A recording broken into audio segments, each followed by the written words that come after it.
Je m'appelle Tomislav Beus du groupe du Mardi et je vais vous présenter le problème que j'éprouve avec les smash. La conséquence à fait, c'est que je ne peux prendre d'avantage avec cette technique.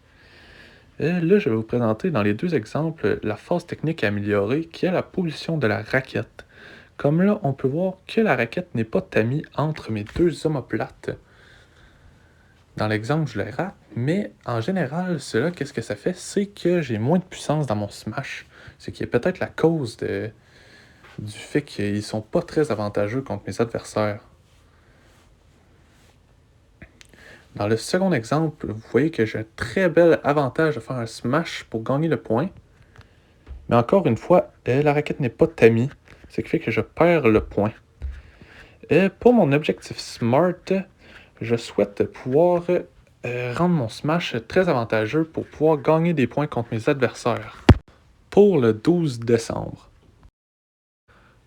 Nous allons voir le premier exemple. Je décide d'entreprendre un smash qui est assez loin, je dois dire.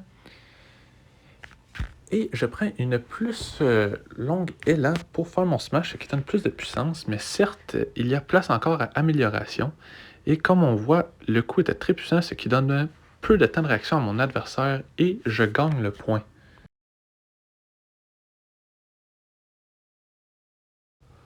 Pour ce second exemple, j'entreprends un smash vers la gauche et nous pouvons voir que l'élan est un peu plus loin qu'au début de la session. Mon smash est très bien entrepris et je gagne le point facilement.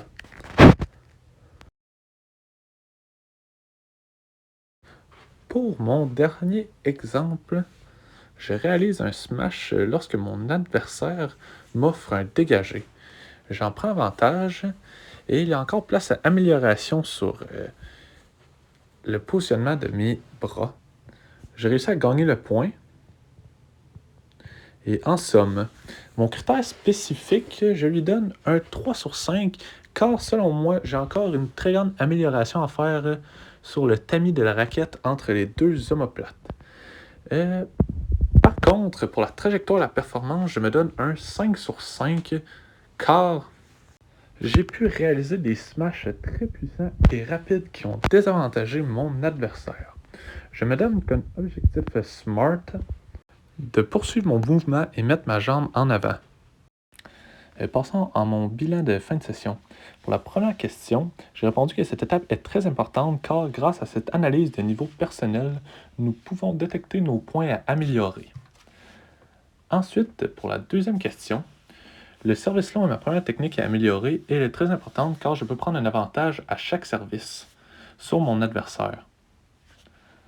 Ensuite, pour la troisième question, mon contact raquette volant et selon mes critères SMART, il s'est grandement amélioré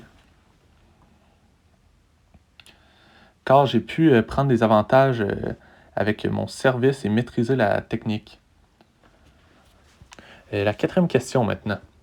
Les exercices m'ont grandement aidé à m'améliorer car mes muscles ont pu mémoriser les mouvements du fait que je les faisais à plusieurs reprises. Ensuite, pour la cinquième question, je me suis entraîné à moins me fâcher après de perdre un point. Cela m'a permis de garder ma concentration pendant le match et pouvoir continuer à garder des bonnes performances.